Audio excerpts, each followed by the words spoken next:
Deadpool and Wolverine introduced a brand new concept to us, something called an anchor being. And this is somebody who their entire timeline relies that if something should happen to them, if they should leave the timeline or if they should die, then their entire timeline is going to decay and die along with them. Maybe not immediately, it could take thousands of years, but their timeline is doomed to end as soon as they die. But this brings up a lot of questions. Like, how does a timeline decide who its anchor being is going to be? Or what about before the person was ever born? Was the timeline just unstable and waiting for them? Or who would the anchor being be for Earth 616, the main Marvel continuity we've been watching? Has the person already come and gone? Is this universe now unstable? We've been following a lot of heroes, so who could that be? Well, today I'm going to address what constitutes an anchor being, how is it chosen, and I'm going to hopefully answer all of those questions and more. Now, before we dig into the in-universe responses, we have to take a look at the meta side to it, because this movie was more than just Deadpool trying to save his universe and Wolverine trying to fix his.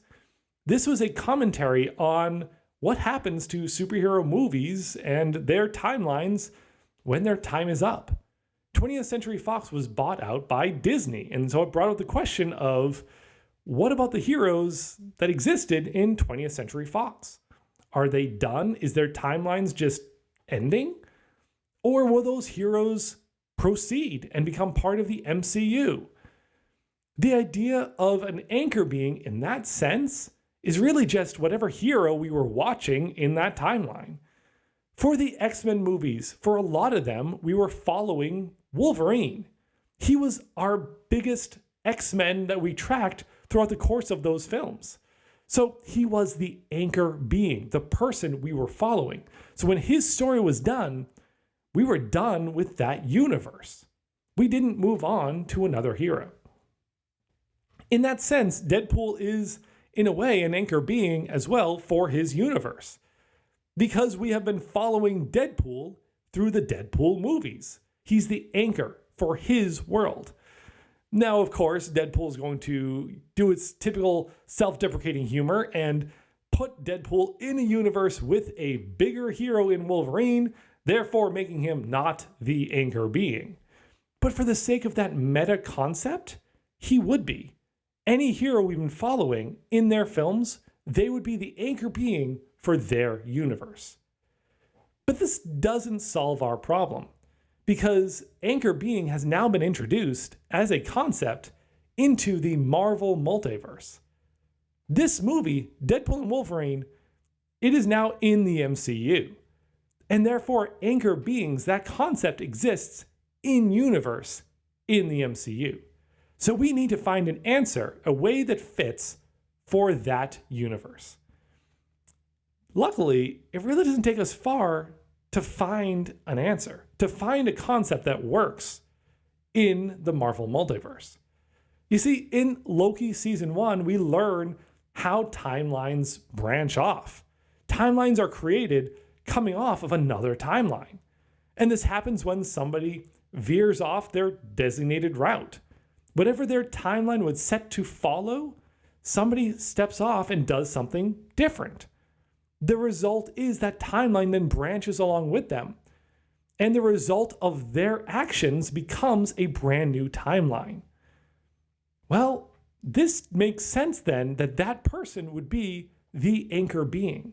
We know an anchor being is somebody that the universe is essentially following along with. Who better for a universe to follow along with than the person who launched the timeline in the first place? The universe branched to see how their new actions are impacting the world around them. And so as they move forward, that new timeline is following that person. So when that person is done, when their storyline has completed, the universe is done following that individual. And that timeline has reached the end of its new branched reality. So it just makes sense that that person would be the anchor being for the timeline that they created. So for the sake of Wolverine in his movies, he would be the one that something he had done branched his timeline from some other universe, maybe some other X-Men related continuity, making him the anchor being for that timeline. And this does answer a lot of the questions we ran into earlier.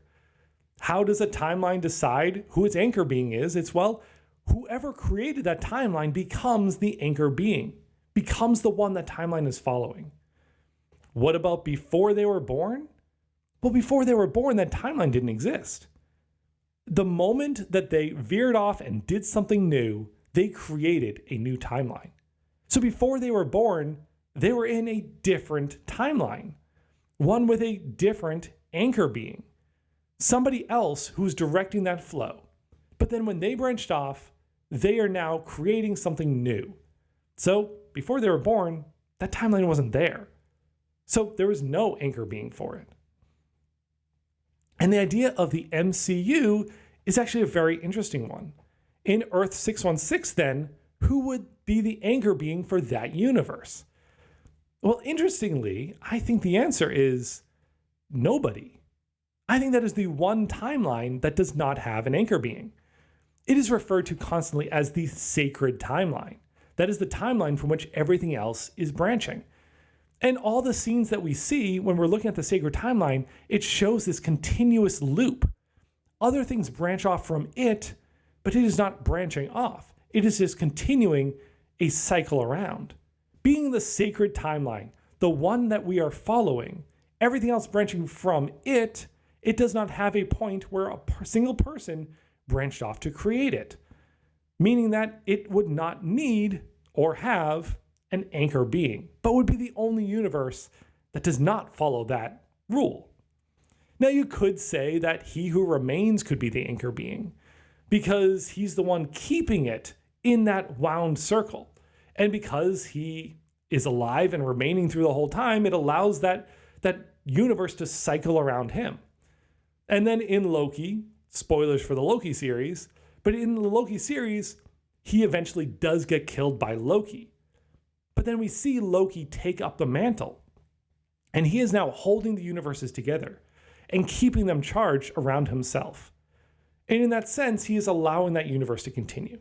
So you could say that He Who Remains and then Loki are essentially playing the role of anchor beings by keeping those universes alive, by becoming the god of stories at the end and allowing that story to commence. And in this meta side, also the MCU would not have an anchor being. In those other movie genres, in the other superhero lines, we are focusing on one hero and we're following that hero through their universe. But it's different in the MCU. We're not following one hero. We followed Iron Man as the main hero for a while, but then Captain America was a main hero and Thor is a main hero. We're not following a hero. We're following Earth 616.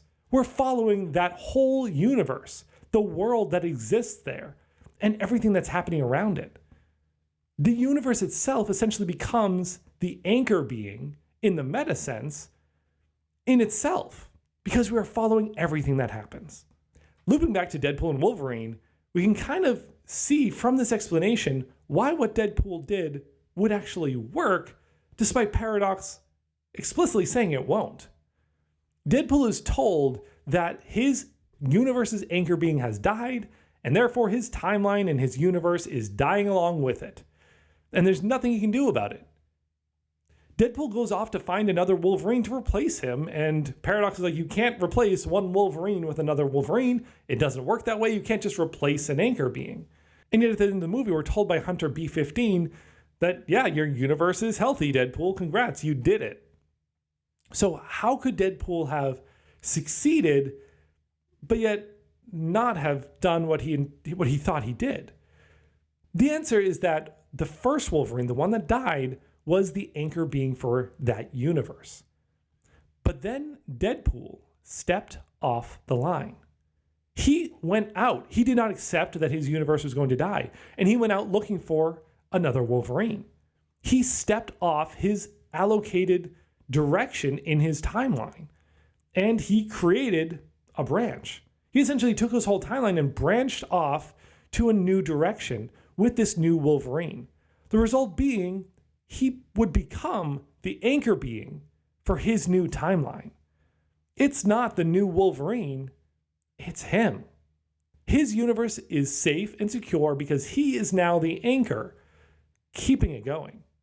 Now, as a bonus, this could actually also explain another key piece that we've been following for years in the MCU that we've never really had a clear answer on. And that is the idea of an incursion. Now, we're told that incursions happen sometimes when people are jumping from universe to universe. They move between universes and sometimes those universes collide. Most of the time it's fine, sometimes it's not. But we don't have an answer as to when it's fine and when it isn't. But this could explain that. The idea of an anchor being, somebody for whom their timeline is following their progress. If they are the one to jump into another universe, or if they made such big changes to their own universe to divert a new timeline and become an anchor being, and then jump into a new universe, it only makes sense that their old universe will try and follow along with them. If they are in a new universe and their old one is trying to follow them, that collision would be inevitable. And in the ensuing collision, it would then come to be a question of where would that anchor being reside? If they continue living in this new universe for which they jumped into, their old universe would be weakened by them going away and would probably be the one destroyed. On the flip side, if they were to jump back into their old universe, there's a chance that the ensuing continuation of their storyline could just tear right through the one that they had visited. This could be the cause of incursions, the directing of an entire timeline by an anchor being. But that is my thoughts on what constitutes an anchor being and how it fits into the greater Marvel multiverse, and how it explains everything that we saw in Deadpool and Wolverine and a couple of the other multiverse movies recently. I hope you enjoyed this explanation. If you have any questions, leave them in the comments below and I'll be happy to discuss them. And as always, thank you for watching.